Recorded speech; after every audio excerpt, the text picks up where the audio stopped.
അപ്പോൾ നമ്മളെ വീടുകളിലൊക്കെ ഇത് ഏറ്റവും കൂടുതൽ സന്തോഷകരമായി നമ്മൾ ഉപയോഗിക്കുന്ന ഒരു പാത്രമാണ് നോൺ സ്റ്റിക്ക് പാത്രം. എന്താ പ്രശ്നം, എന്താ അതിനെപ്പറ്റി പറയുക? ഈ പാത്രം അടിയിൽ പിടിക്കൂല, പിന്നെ എത്ര ചൂടായാലും അടിയിൽ പിടിക്കൂല, സേഫാണ്, കരിഞ്ഞു പോകില്ല, ഭക്ഷണങ്ങൾ കരിയൂല, ഇതിനൊക്കെ നമ്മൾ ഉപയോഗിക്കുന്നതാണ് ഈ നോൺ സ്റ്റിക്ക് പാത്രം. പക്ഷേ ഈ പാത്രത്തിൽ ഈ മെറ്റൽ, ഇതിപ്പോൾ മെറ്റലാണ്, പക്ഷേ ഈ മെറ്റലിൻ്റെ ഇപ്പുറത്ത് ഇതിൽ ചില കോട്ടിങ്സ് ഉണ്ട്. ഈ കോട്ടിങ്സ് നമ്മൾ ഗൗരവമായി മനസ്സിലാക്കണം. ഈ കോട്ടിങ്സിനെ നമ്മൾ ശരിക്കും ചിന്തിക്കണം. എന്തായി പറയുന്നത് വളരെ ചിന്തിക്കണം. എന്താണ് എന്നെ ഈ കോട്ടിങ്സ്, ഇതിപ്പോൾ കണ്ടില്ലേ, ഈ കോട്ടിങ്സ് കാരണമായിട്ടാണ് ഇതിപ്പോൾ അടി പിടിക്കൂല എന്ന് പറയുന്നത്. ലോഹമാകുമ്പോൾ സ്വാഭാവികമായിട്ട് അടി പിടിക്കേണ്ടതാണല്ലോ, പക്ഷേ ഇത് അടി പിടിക്കൂല. അപ്പോൾ അടി പിടിക്കാത്ത നോൺ സ്റ്റിക്ക് പാത്രങ്ങളാണ്, ഇത് അടി പിടിക്കൂല, പ്രശ്നമാക്കണ്ട, ഒന്നും ഭക്ഷണം കരിഞ്ഞു പോകില്ല, ഇങ്ങനെയൊക്കെയാണ് ഈ ഭക്ഷണത്തെക്കുറിച്ച്. ഈ പാത്രത്തിന് നമ്മുടെ മാർക്കറ്റുകളിൽ വലിയ ഡിമാൻഡാണ്. പെണ്ണുങ്ങൾക്ക് ഇത് കിട്ടിയേ മതിയാവും, ഇതാണ് പാത്രം. പക്ഷേ ഈ പാത്രത്തിനെക്കുറിച്ച് നമ്മൾ ചിന്തിക്കുക. എന്താണ് ഈ സാധനം?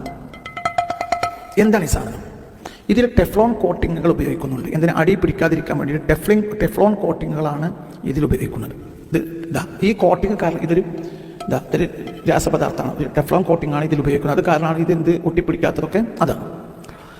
ഭക്ഷണം പിടിക്കാതിരിക്കാൻ വേണ്ടിയിട്ടാണ് ഈ ടെഫ്ലോൺ കോട്ടിങ്ങുകൾ ഈ തരം പാത്രങ്ങളിൽ ഉപയോഗിക്കുന്നത്. അതേ സമയത്ത് ഈ പാത്രം നമ്മൾ 260 ഡിഗ്രി സെൽഷ്യസിൻ്റെ മുകളിൽ ചൂടാവുകയാണെങ്കിൽ എന്താ സംഭവിക്കാം? ഈ കോട്ടിങ് ഉരുകിയിട്ട് ഭക്ഷണത്തിലേക്ക് ചേരും. അതായത് 260, അതൊക്കെ സ്വാഭാവികമായും വരുന്ന ചൂടുകളാണ്.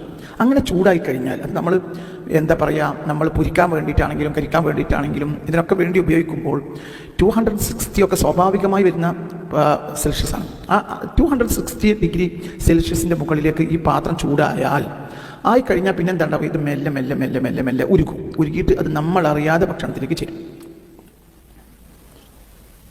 ഞാനിനി വേറൊരു പാത്രം കാണിച്ചു തരാം. ഇതും നോൺ സ്റ്റിക്ക് പാത്രം തന്നെയാണ്. ഇതും നോൺ സ്റ്റിക്ക് പാത്രം. എന്താണ് ഇത് തമ്മിലുള്ള വ്യത്യാസം? ഇത് 2 കൊല്ലം ഉപയോഗിച്ചു. ഇത് പുതിയതാണ്, ഇത് ഉപയോഗിച്ചിട്ടില്ല. 1 മാസം 2 മാസം ഉപയോഗിക്കുമ്പോൾ അങ്ങനെ തന്നെ നിൽക്കും. ചെറിയ ചെറിയ പാടുകൾ ഉണ്ടാവുള്ളൂ, നമ്മൾ ശ്രദ്ധിക്കില്ല. ഇത് 2 കൊല്ലം ഉപയോഗിച്ച പാത്രമാണ്. അപ്പോൾ ഈ കോട്ടിങ് ഇതിലുണ്ടായിരുന്നു. ഈ ടെഫ്ലോൺ കോട്ടിങ് അടിസ്ഥാനപരമായി ഇതിലുണ്ടായിരുന്നു. ഇതിങ്ങനെ വൈറ്റ്നസ് ആയിരുന്നില്ല. ഇതും ഇതുപോലെ തന്നെ ഈ പാത്രം ഇതുപോലെ തന്നെ എന്തുണ്ടായിരുന്നു? ഇതിൽ ഈ ടെഫ്ലോൺ കോട്ടിങ് ഇതിലുണ്ടായിരുന്നു, ഇതിലുള്ളതുപോലെ ഇതിലുണ്ടായിരുന്നു. പക്ഷെ ആ ടെഫ്ലോൺ കോട്ടിങ്ങിനെ ഇപ്പം നമ്മൾ അതിൻ്റെ ഈ ലാസ്റ്റ് ഏരിയയിൽ മാത്രമേ കാണുള്ളൂ, ഒരല്പം. അതൊക്കെ നമ്മളെ പള്ളയിലായി പോയി.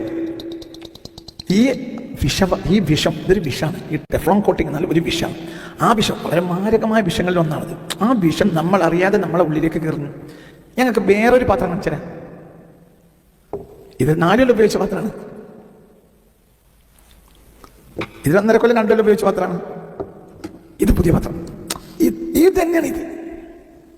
ഇതിന് എഡ്ജിലും കാണില്ല, ഒന്നുമില്ല.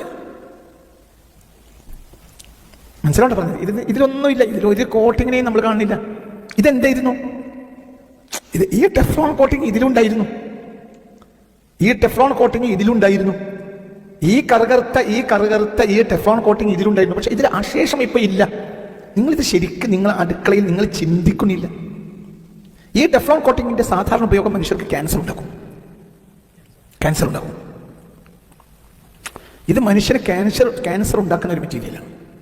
ഈ ടെഫ്ലോൺ കോട്ടിങ് സ്ഥിരമായി നമ്മളെ വയറ്റിൽ ചെന്നാൽ ക്യാൻസറിന് പോലും കാരണമാകും. ഈ കരിച്ചോ പൊരിച്ചോ അമിതമായി ഉപയോഗിക്കുന്ന ആളുകൾക്ക് ക്യാൻസർ ഉണ്ടാകുന്നില്ല. ഇത് പലപ്പോഴും എണ്ണയുടെ പ്രശ്നം മാത്രമല്ല. ഈ നോൺ സ്റ്റിക്ക് പാത്രങ്ങളിൽ എണ്ണ ഉപയോഗിച്ചാൽ 260 ഡിഗ്രി സെൽഷ്യസിന് മുകളിലേക്ക് ഈ പാത്രം ചൂടായി കഴിഞ്ഞാൽ സ്വാഭാവികമായും ഇതൊരുക്കും. ഇപ്പം നമ്മൾ ചിന്തിച്ച് നോക്ക്, ഇതേ അളവിൽ നോക്കും. നിങ്ങൾ ഒന്നുകൂടെ ഒരു മോനെ ഇതന്നെ ഒരു സതേ അളവിൽ ഇത് തന്നെയാണ്. തുറന്നു നോക്കി, ഇത് തന്നെയാണ്. ഒരൊറ്റ പാത്രമാണ്. ഈ സാധനം ഒന്നാണ്. അപ്പൊ ഇതിൽ ഈ കാണുന്ന ഈ ടെഫ്ലോൺ കോട്ടിങ്ങൊക്കെ ഇപ്പൊ എവിടെ പോയി? നമ്മളെ വയറ്റിപ്പോയി. വളരെ ചിന്തിക്കണം. ഈ കോട്ടിങ് ചൂടാകുമ്പോൾ ഈ കോട്ടിങ് 260 ഡിഗ്രി സെൽഷ്യസിന് മുകളിലേക്ക് പാത്രം ചൂടായി കഴിഞ്ഞാൽ ഈ കോട്ടിങ് ഉരുകി PFOA പോലെയുള്ള അതായത് പെർഫ്ലൂറോ ഒക്ടാനോയിക് ആസിഡ്, അതാണ് PFOA. അതുപോലെയുള്ള മാരകമായ വസ്തുക്കൾ പുറത്തേക്ക് വരും ഈ പാത്രത്തിൽ നിന്ന്. ഇത് ശ്വാസകോശ പ്രശ്നങ്ങൾക്കും ക്യാൻസറിനും പോലും കാരണമാകും.